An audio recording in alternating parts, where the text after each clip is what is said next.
How's it going, everybody? I just wanted to take a short video of a build I just completed for a client.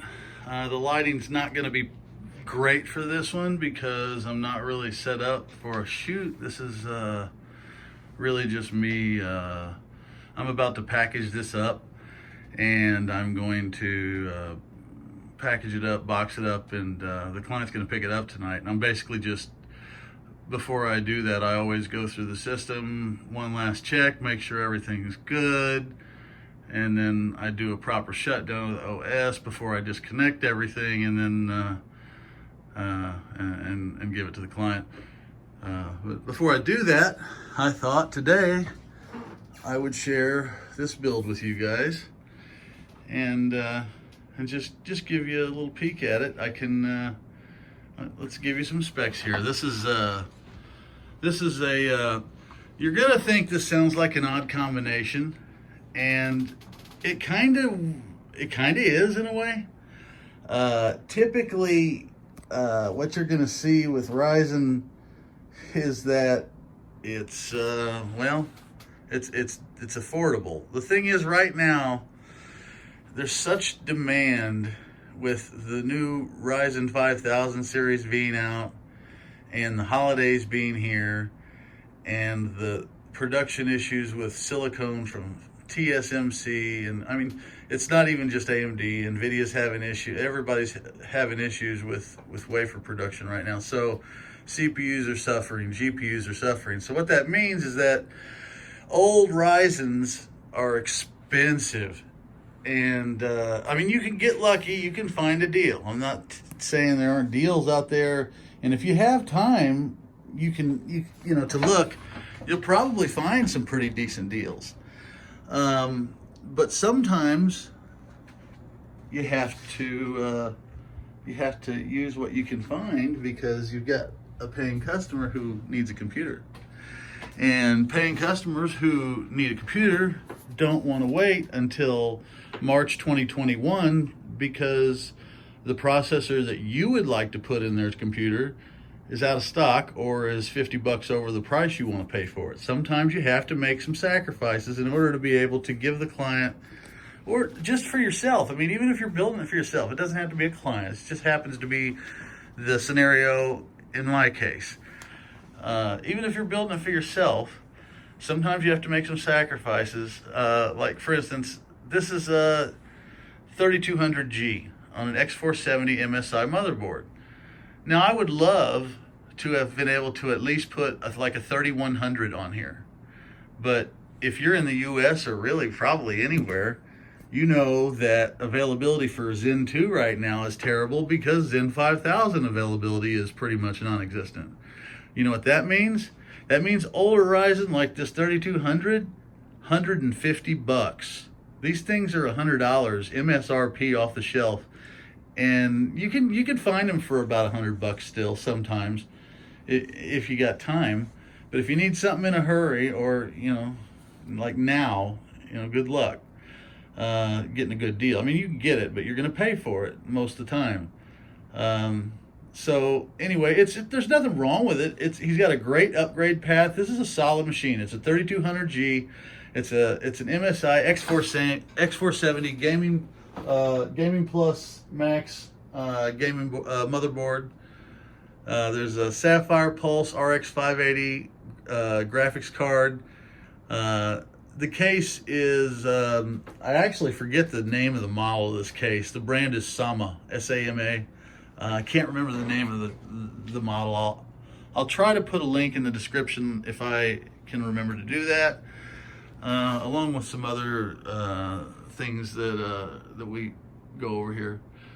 But this is it's kind of a budget case. This actually is not the case that I intentionally built this computer in, and that kind of goes back to that availability issue that I just brought up. Excuse me. Pardon me. I'm not going to edit this. I'm just going to post this. If I cough, I cough. Cases, Newegg. Oh my God. Good luck. So here's the deal. I get it that shipping is a problem right now. We've got a lot of things going on, you know, globally. So I get it.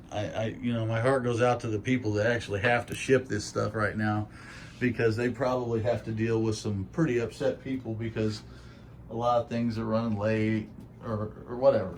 In any case, the issue is Newegg, specifically, I'm calling out because I bought 3 cases in really short succession, and I'll explain what happened.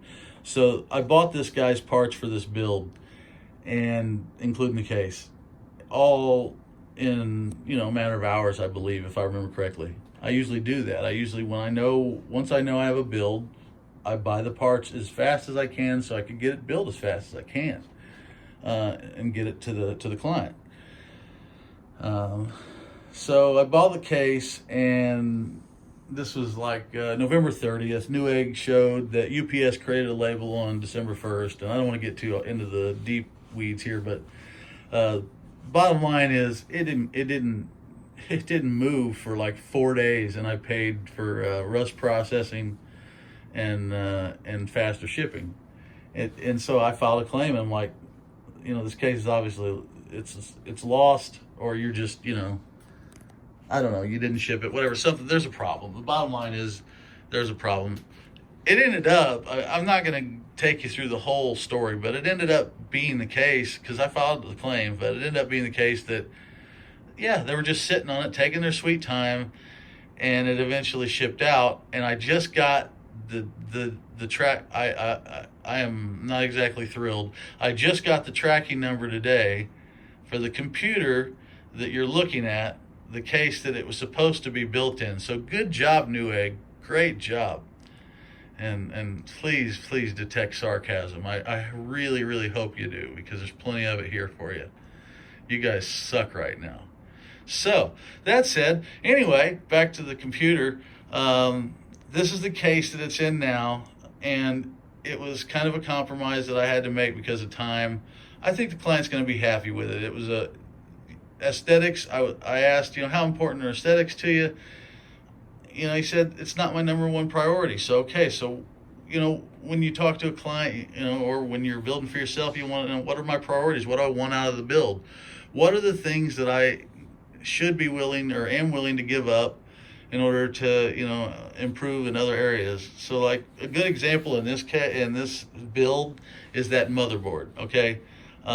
This is an X470 motherboard, and I know you're thinking, well, we have X570 and B550 for Ryzen now. That's not even the latest enthusiast chipset for Ryzen processors. What's he talking about? Well, it's an X470 enthusiast motherboard.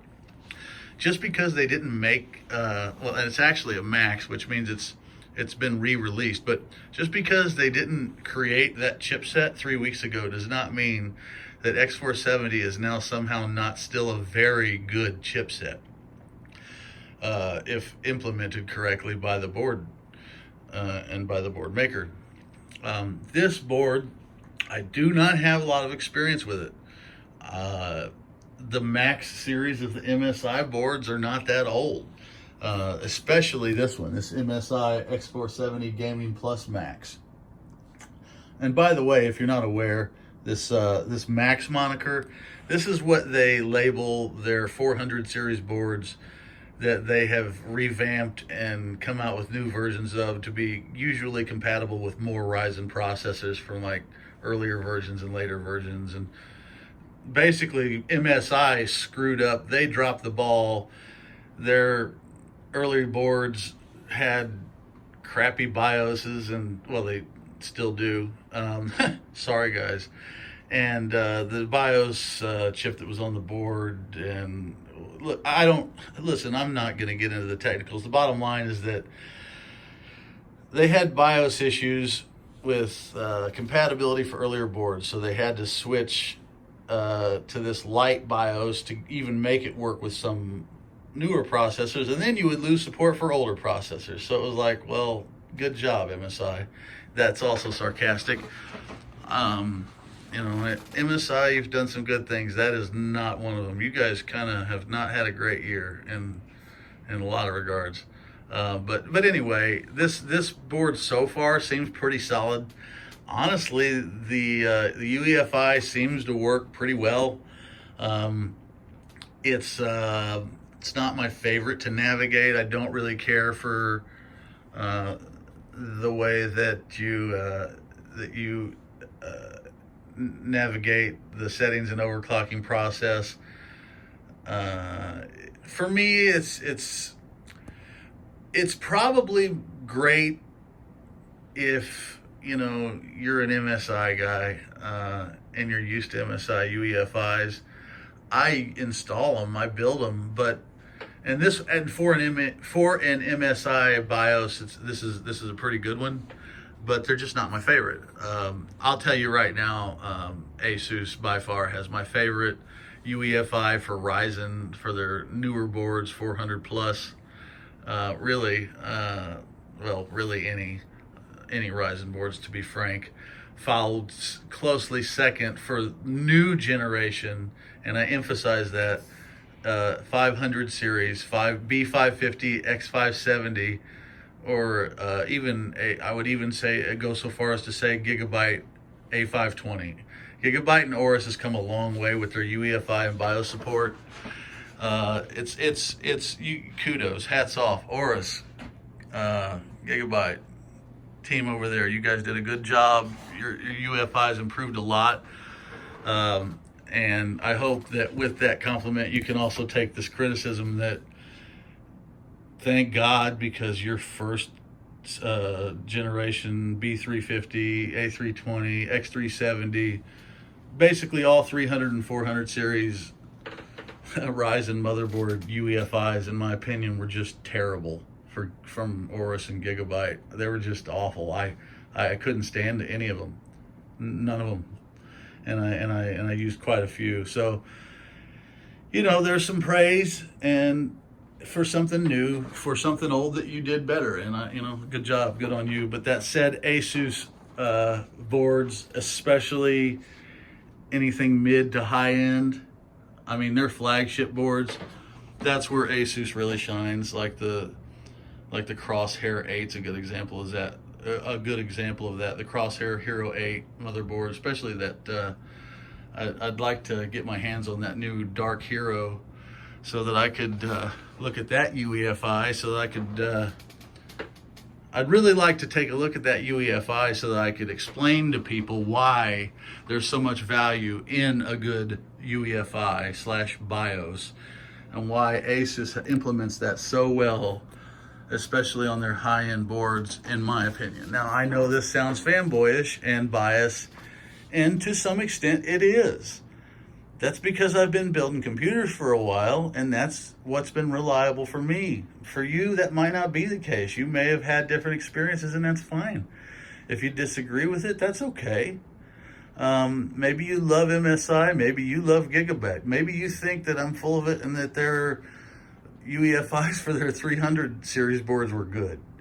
I really don't think even Gigabyte fans would claim that. They would have a hard time to back that up. I think even they would admit that it was pretty terrible. But they would probably also say, and they wouldn't be completely wrong, that most 300 series boards didn't have the best UEFI or BIOS implementation early on, if they ever got it at all. But yeah, so I digress. UEFIs are important, and I'd love to have my hands on that X570 Crosshair Dark Hero. I'd really love to explain, at least not a super granular level, but at least in some detail to people, why that can be really beneficial to you, and why when you're looking at motherboards, you need to look at things aside from the number of VRMs on the PCB. Seriously, guys,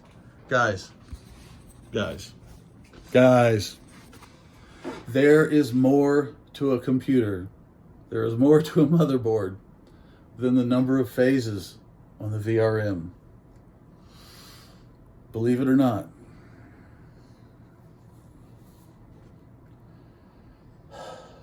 motherboards had other features. I know. It was a surprise to me too, but motherboards have other features. As it turns out, sound quality, UEFI quality, implementation of certain proprietary things, everybody talks about things like BIOS flashback. You know where that came from? Why don't you go look up the Taiwanese patent on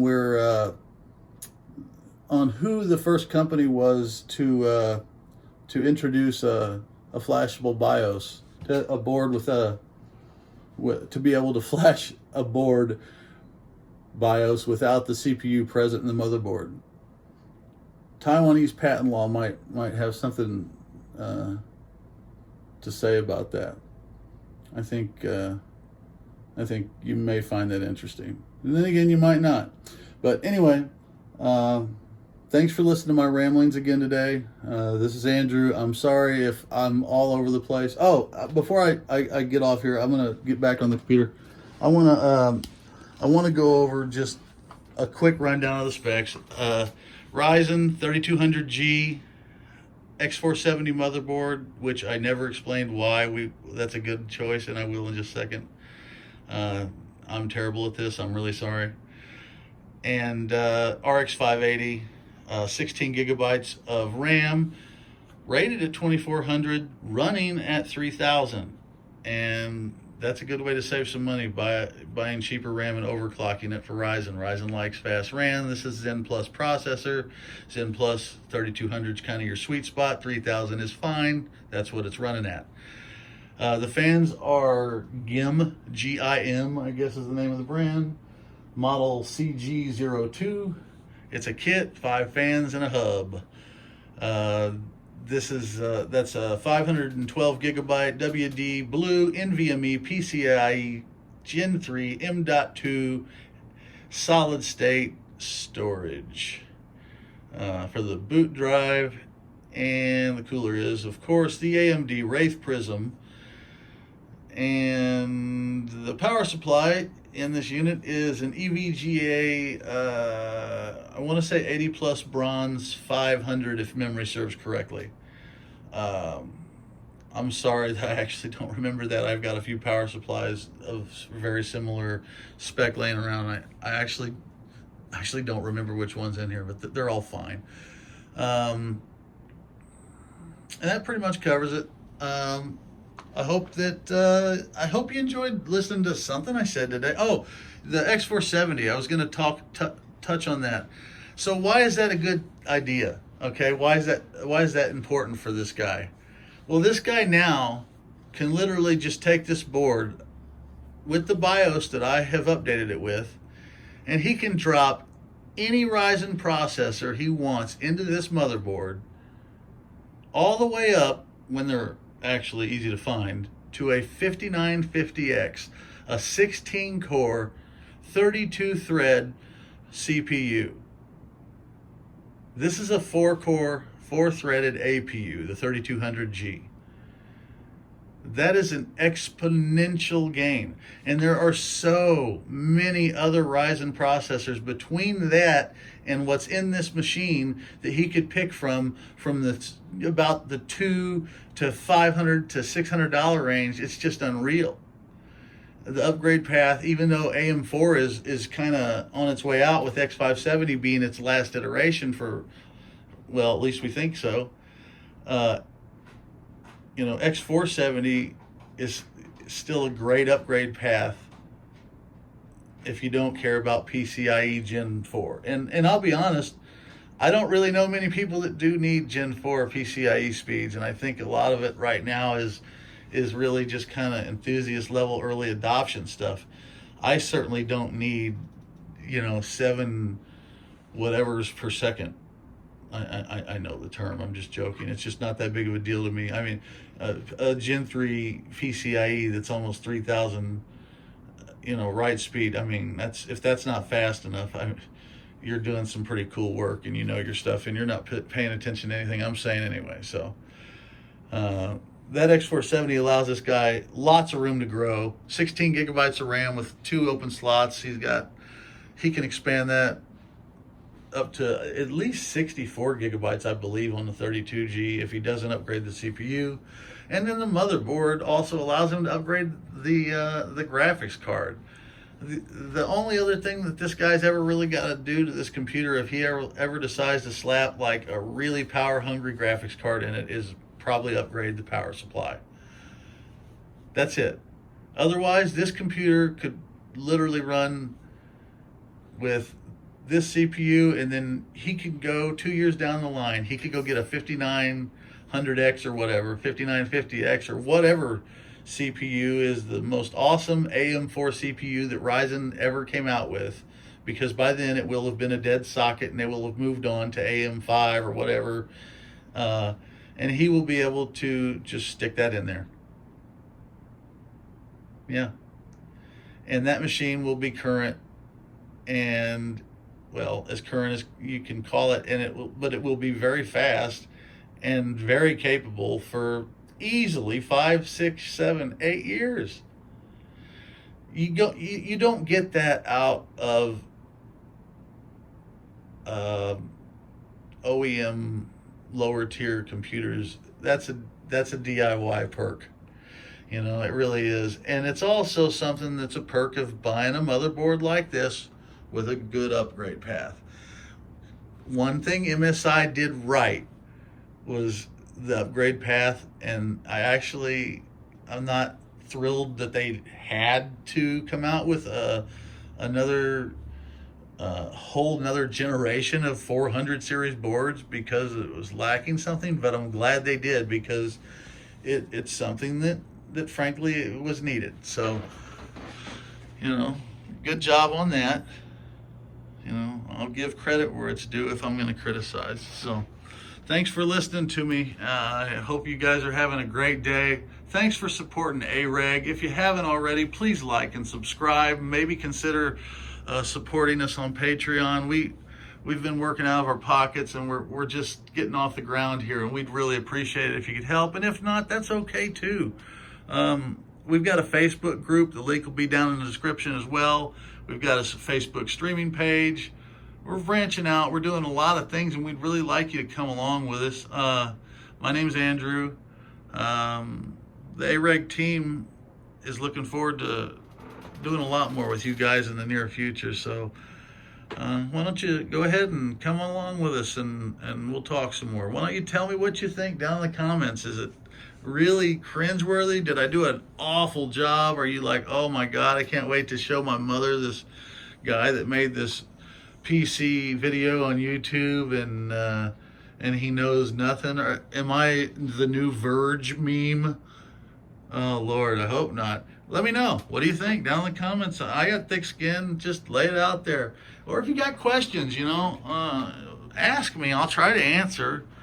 I'll do the best I can. Or hop on our Facebook group, AMD Ryzen Enthusiast group, and you know, and shoot me a question over there. So take care. AREG signing off.